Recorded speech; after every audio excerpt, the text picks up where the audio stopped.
He had wealth, power, and control, until his heart gave out on a crowded street. Everyone walked past, except 3 little boys who didn't even know his name. Jason West was a man who lived by schedules. His days were measured in seconds, not minutes. He woke up each morning at 5:45 a.m. sharp, exercised for exactly 30 minutes, reviewed global financial reports over black coffee, and stepped out of his penthouse apartment by 7:30 a.m. without fail. His driver would be waiting in front of the building, briefcase in hand, phone already connected to the car's speaker system so Jason could begin the first of many high-stakes calls before even reaching his downtown office. He was the founder and CEO of West Tech Industries, a global tech empire with influence that stretched across continents. Some called him a visionary. Others, a machine. Either way, no one ever saw him slip, not once. That morning was no different, at least on the surface. The air was crisp, the sun sharp against the skyline, and Jason was dressed in a flawless navy blue suit, the tie knotted perfectly beneath his collar. His assistant had rescheduled a minor investor call, freeing up an unexpected 15-minute window, so for the first time in months, Jason decided to walk the last few blocks to his building. It felt strange but welcome, to be just another face in the crowd, no tinted glass between him and the world.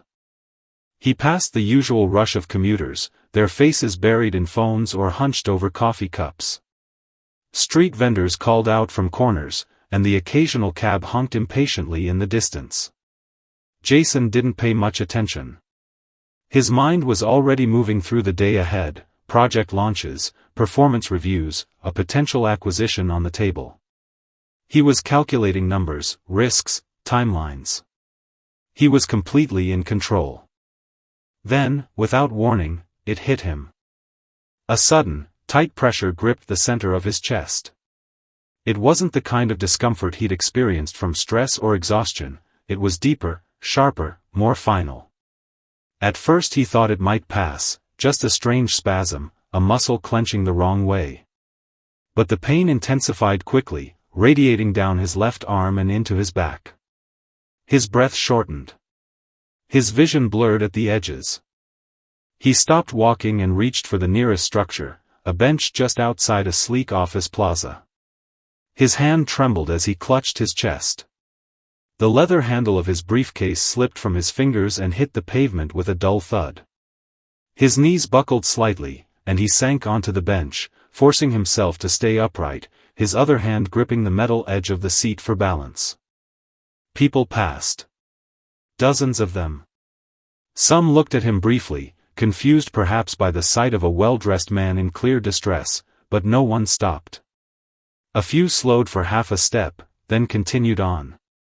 Jason tried to lift his head, tried to speak, to ask for help, but the words caught in his throat. His mouth moved, but nothing came out. He tasted metal and felt sweat pooling beneath his shirt collar. Minutes passed. He wasn't sure how many. The pain was now a weight, unbearable and cold, crushing his chest with every second.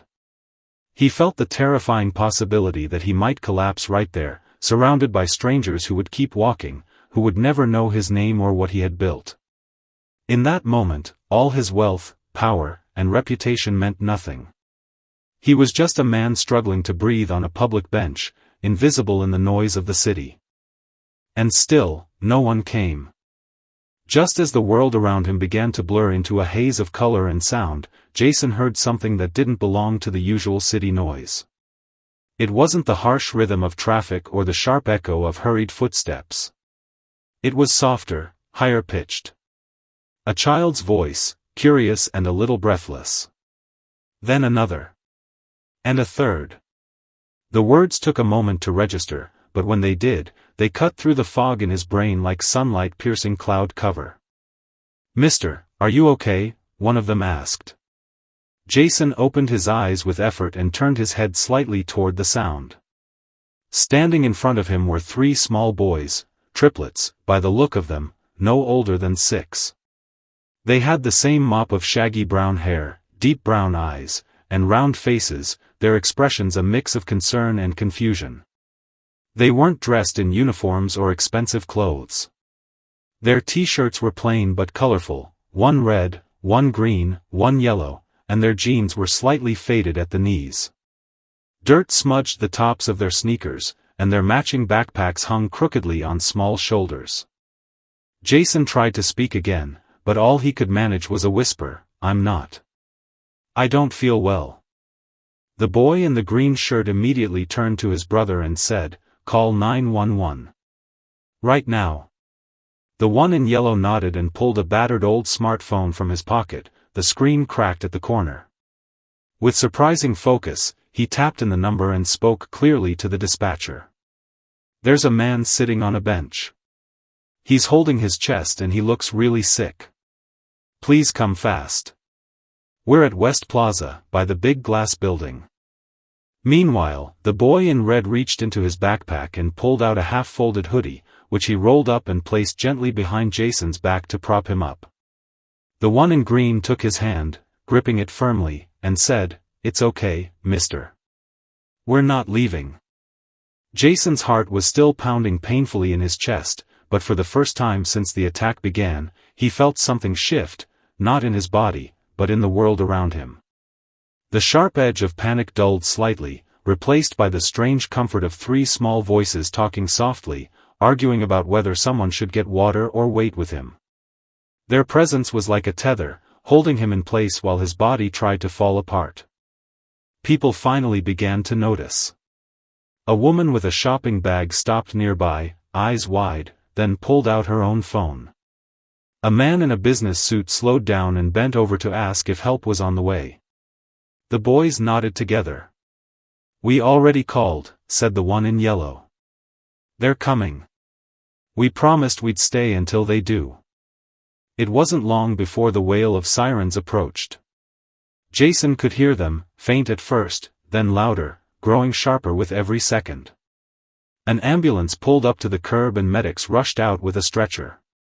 They moved quickly, checking vitals, attaching sensors, stabilizing him. As they worked, one of the paramedics glanced down at the boys and asked, "You kids the ones who called?" All three nodded proudly. "We found him," the green-shirt boy said. "He looked like he needed help." "You probably saved his life," the medic replied. "Good job." Jason was too weak to speak, but his eyes welled up with something heavier than just physical pain. Gratitude. Amazement. Something wordless but overwhelming. As they lifted him onto the stretcher and wheeled him toward the ambulance, he looked back. The boys were still standing there, waving with small hands, their expressions bright but calm. They didn't look afraid. They looked like they had done exactly what they were supposed to. The doors of the ambulance closed. Jason's last glimpse was of three little figures standing against the backdrop of the city, sunlight catching in their hair, their colored shirts like signals against the gray sidewalk. He didn't know their names. He didn't know where they came from. But he knew one thing with total certainty as the ambulance pulled away into traffic. They had saved his life. The hospital room was quiet, save for the occasional beeping of machines and the distant shuffle of nurses moving down the hallway. Jason lay still, his body heavy with exhaustion, though his mind was beginning to stir back to life. He had spent the first 2 days in a fog of medication, doctors monitoring his vitals closely, speaking to him in calm, reassuring voices. Now, as the haze lifted and reality returned, so did the questions. Not just about his health, but about what had happened before the ambulance, before the emergency room, before the IVs and sterile walls. He remembered the pain, yes, that crushing, paralyzing pain in his chest that had made him believe, for a terrifying moment, that he was dying. But more than that, he remembered the boys. 3 of them. Brown eyes. Brown hair. Shirts like traffic lights. Red, green, yellow. They had appeared like a miracle out of the crowd, and in the chaos and fear of that moment, they had been the only ones who saw him not as a businessman or a stranger in a suit, but simply as a person in need. He remembered the way one of them held his hand. The way another had used a hoodie to cushion his back. The calm voice on the phone saying, "Please come fast." Their names, though, those he didn't know. Their voices were still ringing in his mind, but he had no way to find them. Not yet. As soon as he had the strength to sit up, Jason asked the nurse if anyone had identified the children who helped him. She didn't know. She promised to check with the paramedics. A day passed. Then another. Nothing. That lack of resolution gnawed at him more than the pain in his ribs. He didn't just want to thank them. He needed to. Something about those boys had reached him in a place deeper than he could explain, a place untouched by boardrooms and stock portfolios. They had changed something in him, and he couldn't let them vanish into the blur of the city like ghosts from a dream. On the third day, still wearing a hospital gown and a loose pair of slippers, Jason called his assistant from the hospital bed. He asked her to obtain the security footage from the area near the West Plaza bench where he collapsed. He also asked her to work with the local police and emergency dispatch to trace the 911 call made that morning.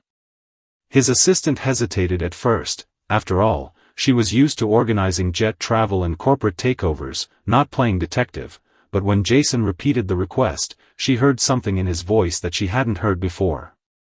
Vulnerability. She got to work immediately. Within a week, they had something. The footage was grainy and the audio was poor, but there was enough to confirm what Jason remembered. There he was, dressed immaculately, stumbling toward the bench. There were the boys, approaching with concern, one of them dialing his phone. And then, a match. Dispatch was able to trace the call to a prepaid mobile registered under a woman named Marie Flint. The address was listed in a low-income housing complex across the river, in a neighborhood Jason had only ever driven past, never through. He stared at the report in silence, the printout shaking slightly in his hand. Marie Flint. The name meant nothing to him, and yet it meant everything. He wondered what kind of life these boys came from, what kind of woman had raised them to stop and help when no one else had even paused. A billionaire had nearly died on the street, and the only people who noticed were children from a part of the city people like Jason usually tried not to see. He knew what he had to do. The next morning, Jason checked himself out of the hospital against the doctor's cautious advice. He wasn't reckless about it, he promised to rest, take his medication, and avoid stress, but there was something inside him that couldn't wait. He needed to see those boys. He needed to look into their eyes again, this time not from a stretcher, but as a man standing on his own 2 feet. Not as the CEO of West Tech, but as Jason West, the man whose life they had saved. He arrived at the Flint family's apartment building just after noon. It was an aging brick complex with narrow stairwells and chipped paint, laundry lines strung between balconies. The elevator was out of service. He climbed the 3 flights slowly, hand on the railing, pausing at each landing to catch his breath. When he finally reached the apartment door, he hesitated. His heart, still healing, beat a little faster, not from strain, but anticipation. He raised his hand and knocked. A moment passed. Then the door creaked open, and a small boy with bright brown eyes and a red t-shirt stood staring up at him. Jason smiled gently. "Are you one of the boys who helped me?" The boy nodded slowly. "You're the man from the bench." "Yes," Jason said quietly. "And I came to say thank you." The boy in the red t-shirt didn't move right away. He just stood in the doorway, barefoot on the worn linoleum floor, his fingers gripping the edge of the doorframe. His eyes were wide, not with fear, but with the kind of quiet, cautious curiosity that children learn early when growing up in a world where strangers at the door usually mean trouble. Jason stood still, hands relaxed at his sides, not wanting to overwhelm or frighten him. After a moment, another small voice called from inside the apartment, likely one of the other brothers, and the boy turned his head and yelled, "It's him. The man." Within seconds, the other 2 boys appeared, identical in build and face, but wearing different colored shirts, just like he remembered. They approached the door with wide smiles and unfiltered excitement, their earlier caution replaced with recognition. One of them blurted out, "You didn't die." Not as a joke, but with the genuine relief of someone who had been worried and hadn't known what happened after the ambulance drove away. Jason chuckled softly, both amused and deeply moved by the sincerity of the greeting. Before he could answer, footsteps echoed behind the boys. A woman appeared in the doorway, pushing the kids gently aside with one arm while wiping her hands on a dish towel. She looked about 35, maybe younger, but there was a tiredness in her face that made it hard to tell. Her dark hair was pulled back into a loose braid, and her eyes, a deeper shade of the boy's brown, were sharp and assessing. Her voice was guarded when she spoke. "Can I help you?" Jason introduced himself calmly. "My name is Jason West. I believe your sons saved my life last week." He paused, studying her expression. "I've been trying to find you. I just wanted to thank them, and you." For a second, her features didn't change. Then a flicker of recognition passed across her face. She glanced down at the boys, who were now practically vibrating with pride. "He's the one," whispered the boy in green. "The one we told you about." Her shoulders relaxed slightly. She stepped aside. "Come in." The apartment was small and modest, 2 rooms separated by a thin curtain and a kitchenette where something was still simmering on the stove. The walls were decorated with school drawings, taped up at uneven angles. The furniture was mismatched but clean. Jason took it all in silently. This wasn't a place for show or comfort, it was a place that worked hard to hold a family together. He sat on the edge of a fraying armchair while the boys clustered around him on the floor. Marie introduced herself with a quiet nod and asked if he wanted tea. He declined politely, still unsure if he was intruding too far into their lives. But she poured a cup anyway and handed it to him with a kind of gentle stubbornness that made it clear she wasn't asking. He accepted it with a grateful smile. They talked for a while, awkward at first. Jason shared a few details about what had happened after the boys called 911, the hospital, the diagnosis, the doctor's words. "If your sons hadn't acted so quickly," he said, looking directly at Marie, "I probably wouldn't be sitting here right now." Her expression shifted, still composed, but something behind her eyes cracked slightly. She nodded, pressing her lips together. "They've always been good boys," she said softly. "I try to teach them that just because we don't have much doesn't mean we don't have something to give." That line stayed with him. He asked about their lives, and the story unfolded slowly.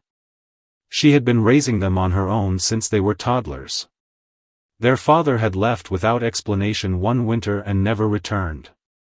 Marie worked nights cleaning offices and spent her days picking up extra shifts at a nearby diner. They didn't have much, she said, but the boys never went hungry, and they were learning to be kind, even when life wasn't. She said it without bitterness, just with quiet, honest strength. Jason listened more than he spoke, which wasn't something he was used to. In boardrooms and strategy meetings, he had always been the one talking, giving direction, controlling outcomes. But here, in this small apartment filled with noise and warmth and humility, he realized that his words weren't the most important part. Listening, truly listening, was what mattered now. The boys began to grow comfortable around him. They showed him their toy cars, a homemade comic book, a paper robot made of folded packaging cardboard. Jason watched with genuine interest, not out of politeness but because he was drawn in. Their creativity, their laughter, their openness, it was like stepping into a world that functioned by a different kind of logic, one untouched by quarterly reports and market shares. Before he left, he turned to Marie. "I want to do something for them. For all of you.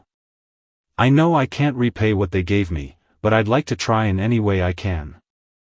She hesitated. Her instinct was to decline. He saw it in the way her lips parted slightly, in the way her eyes narrowed just enough. Pride. Dignity. But then she looked at her boys, at the way they smiled at Jason like he was some kind of superhero, and her expression softened. Maybe, she said, you could come back sometime. Not with gifts. Just, to visit. Jason nodded, feeling something unspoken settle between them. I'd like that. Very much. Jason began visiting the Flint family regularly, and over time, what started as a gesture of gratitude grew into something deeper, something that surprised even him. At first, he brought small things, books for the boys, groceries, a new backpack to replace the one that had been patched too many times. Marie had been hesitant, always thanking him politely but never quite letting go of the feeling that she was accepting more than she should. Jason noticed this, and one afternoon, he came without gifts. He sat with her on the front steps of their apartment building, watching the boys chase each other around the narrow courtyard, and he said, "I'm not here to fix anything. I'm just here." From that day on, Marie stopped trying to refuse what he brought, and he stopped trying to impress her with what he gave. Instead, he gave his time. Jason had never truly known what that meant before. His time had always been something rationed, monetized, scheduled to the second. Now, he was spending hours helping the boys with schoolwork, playing card games at their chipped kitchen table, walking with Marie to the laundromat while they talked about life. He began to see the world from a perspective he'd never understood before, not just through Marie's eyes, but through the details of her day-to-day existence. The constant calculations, how to stretch groceries for another 3 days, how to decide between paying a bill or replacing shoes that were 2 sizes too small. There was no self-pity in her stories. Just fact. Just survival. And it humbled him in a way no business failure ever had. The boys, Bruno, Sam, and Trevor, opened up to him completely. They told him about their dreams, their fears, their arguments over who got to pick the bedtime story. They asked questions he didn't always know how to answer. Why did their dad leave? Why were some people rich and others poor? Why did no one else stop to help that day? Jason never pretended to have perfect answers, but he gave them what he could: honesty, thoughtfulness, and the kind of presence that children instinctively recognize as safe. Marie began to trust him in ways that were less visible, but more meaningful. She started leaving the boys with him when she had to run errands or cover an extra shift. She let him help with doctor's appointments and school meetings.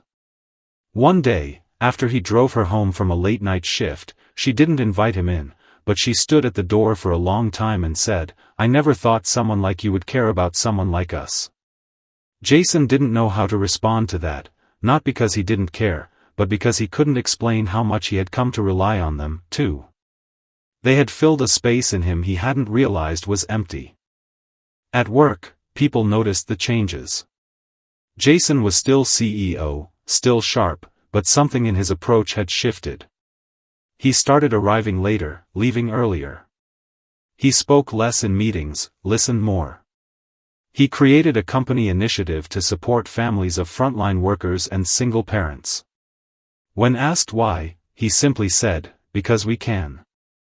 And because we should." Some board members raised eyebrows. Others followed his lead. Investors didn't flee. In fact, they respected him more. It turned out that integrity and empathy weren't liabilities, they were leadership. But even as he built programs and shifted company culture, what mattered most to him wasn't the headlines or the public praise. It was seeing the boys run to him at the sound of his car pulling up. It was the way Marie began smiling more, laughing even, especially on days when things were hard.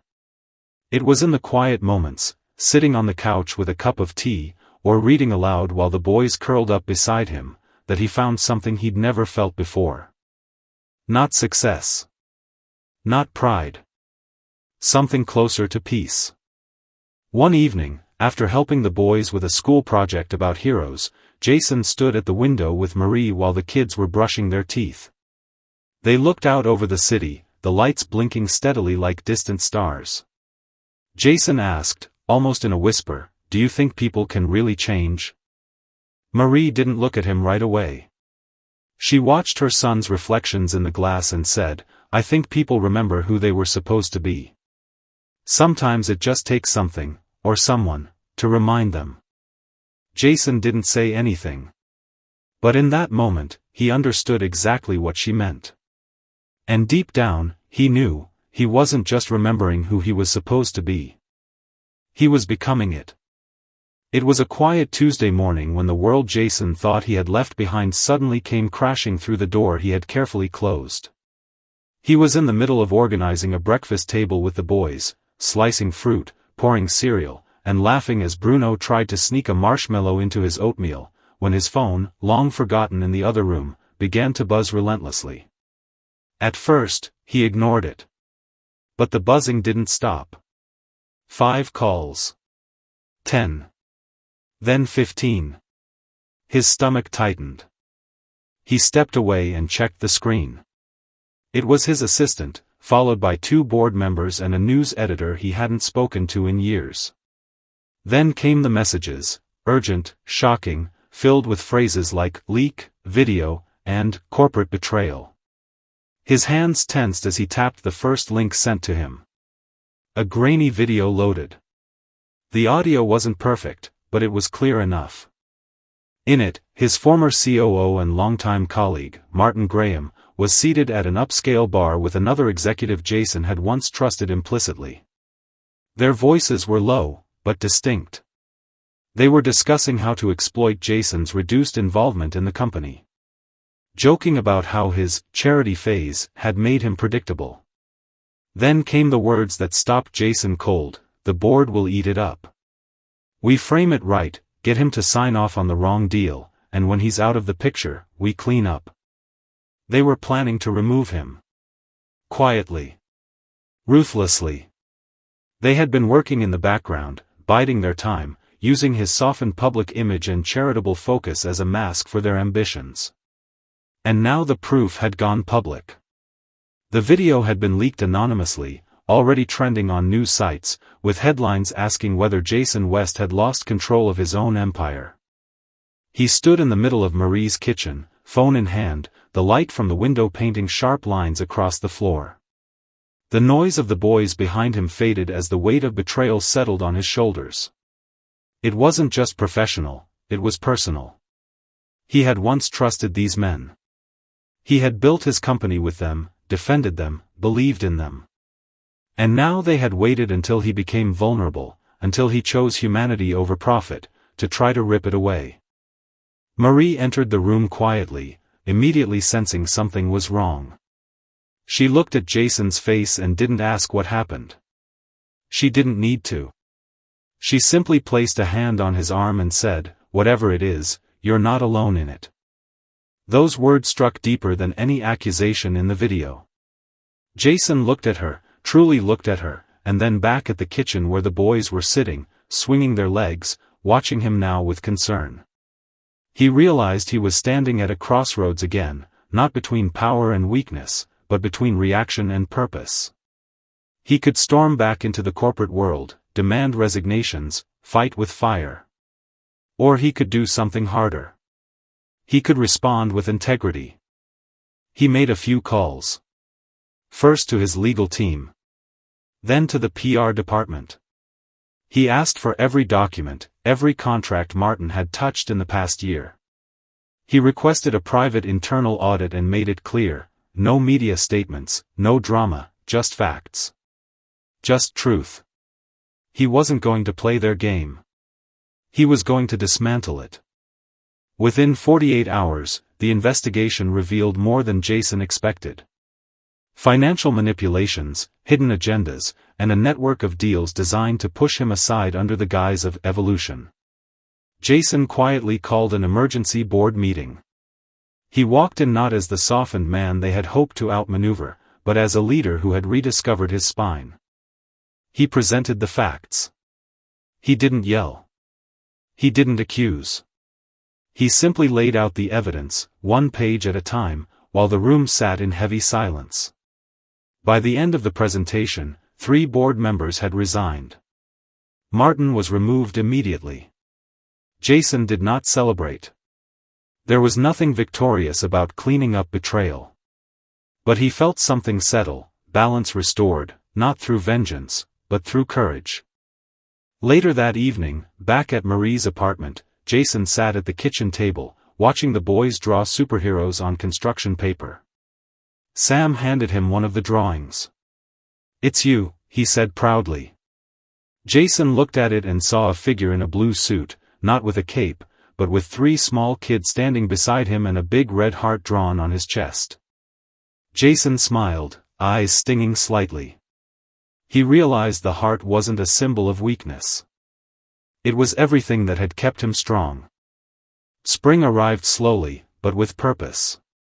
It crept into the city one breeze at a time, softening the edges of cold mornings and turning patches of gray into hopeful bursts of green. The streets became livelier, the air lighter, and for Jason, every sunrise felt a little warmer than the one before. The weight he had carried through winter, of betrayal, exhaustion, uncertainty, had not disappeared, but it had changed shape. It no longer sat on his chest like a stone. It had settled more deeply, turning into something solid, something instructive. He had been tested, and what remained now was a version of himself he didn't recognize from his former life, but one he liked more. He had returned to his role at the company with a new clarity. Not to reclaim power for the sake of pride, but to steer it forward with responsibility. His leadership became quieter, more measured, grounded in empathy rather than dominance. He established new ethical standards, implemented mentorship programs, expanded support for employees with families, and poured funding into community outreach. But the most ambitious project he launched was called the First Hands Initiative, named in honor of the 3 little boys who had been the first to reach out when no one else had. It was a program designed to teach emergency first aid, emotional intelligence, and practical life skills to children in underserved neighborhoods. It wasn't just about saving lives, it was about teaching children that their compassion could be powerful. Jason personally visited the pilot schools where the program began. He stood in classrooms where crayons and courage coexisted, watched kids role-play emergency calls and practice CPR on training dummies. Every time he spoke to them, he began the same way: "You don't need to be big to be brave." It became a phrase children repeated like a chant, scribbled into notebooks, posted on walls, carried home like a secret badge of honor. Meanwhile, his connection to the Flint family deepened. He no longer felt like a visitor. He was simply part of the rhythm of their life.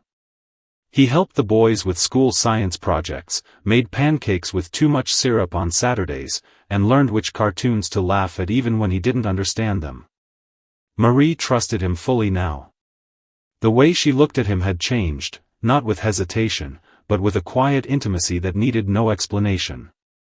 Sometimes, in the evenings, they sat outside the apartment on the old fire escape, not speaking much, just watching the sky change. It became their ritual, their way of exhaling the day. One particular afternoon, the boys were in the living room building a blanket fort that spanned most of the furniture. Jason sat on the floor, helping them tie the corners of sheets to chairs, when Sam suddenly asked, "Are you ever gonna marry our mom?" Jason froze, a pillow in his hand mid-toss. He turned slowly to see 3 sets of brown eyes fixed on him with such sincerity that it made him laugh. "Why do you ask that?" he said carefully, buying time. Bruno shrugged. "You're here all the time. You're kind. You help. You make her smile when she's tired." Trevor added, "That's like love, right?" Jason didn't answer right away. But he didn't deflect either.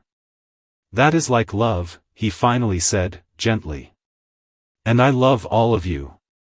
Very much."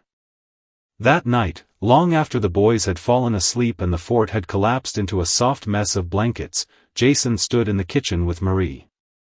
She had been reading, barefoot and tired, her hair pulled up in a loose knot. He watched her quietly for a long moment. She looked up from her book and smiled. "What is it?" she asked. He stepped forward slowly, pulled a small velvet box from his pocket, and set it on the table. "I didn't plan a speech," he said. "And this isn't about grand gestures. But I've lived long enough to know when something is real. I don't want to keep visiting a life that already feels like home.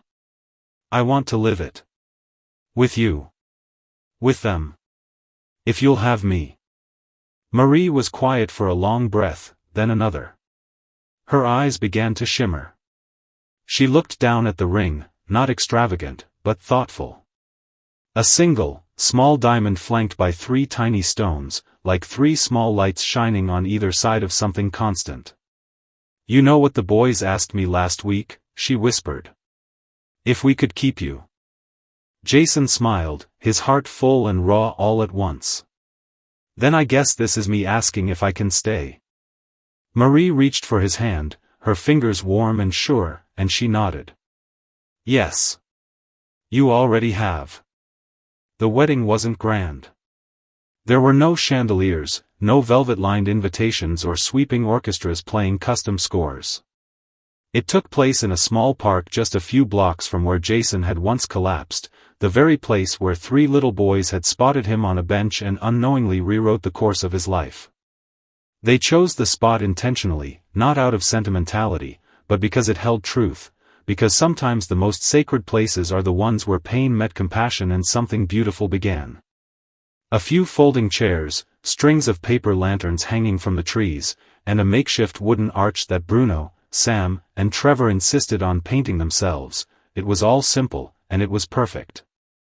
Marie wore a soft, cream-colored dress that swayed in the breeze and made her look like a page from a book Jason had once been too busy to read.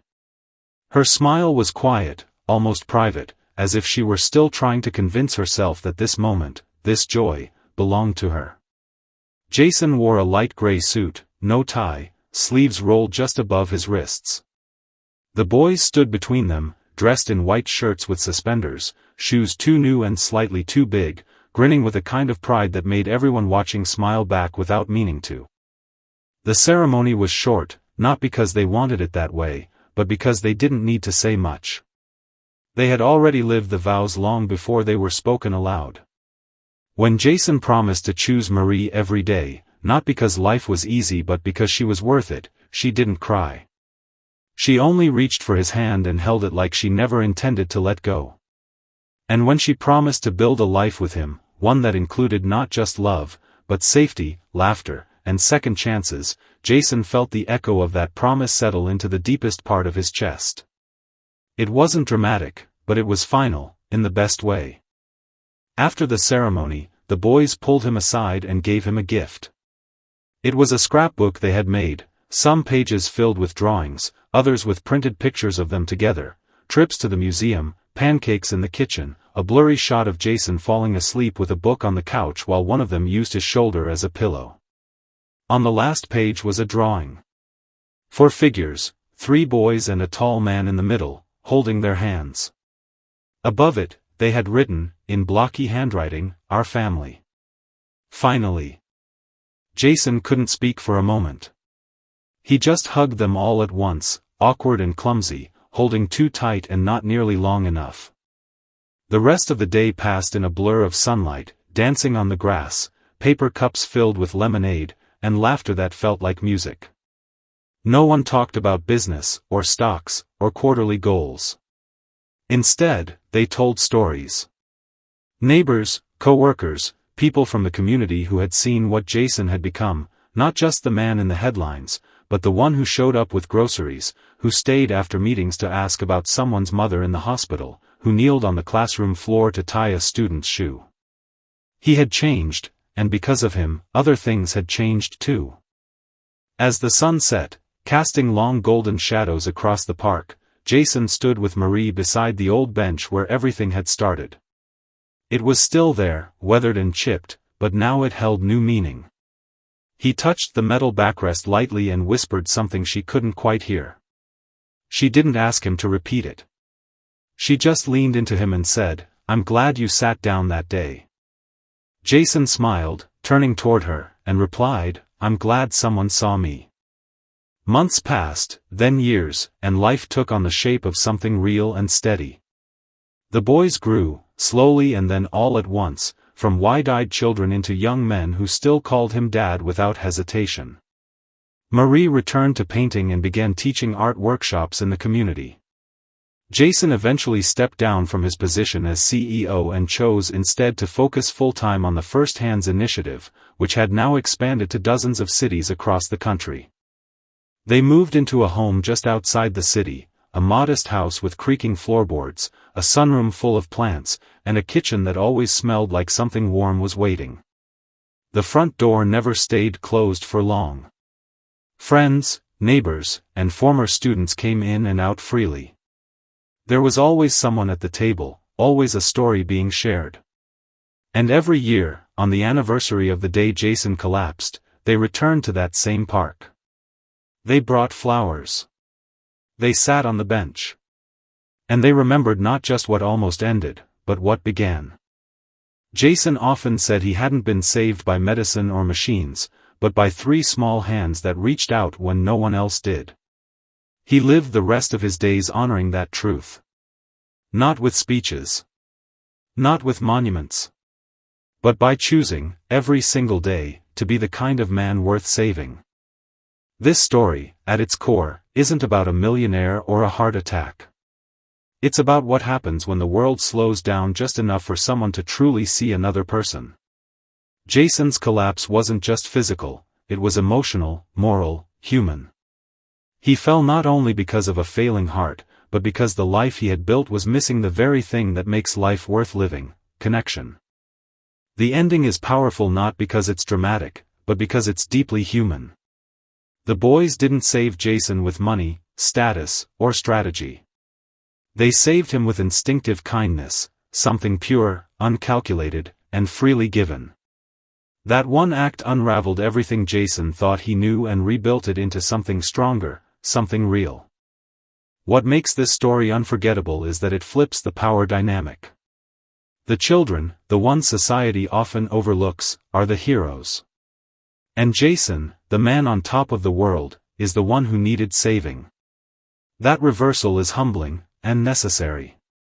It reminds us that dignity and courage don't come from wealth or position, but from compassion, from the smallest choices in unexpected moments.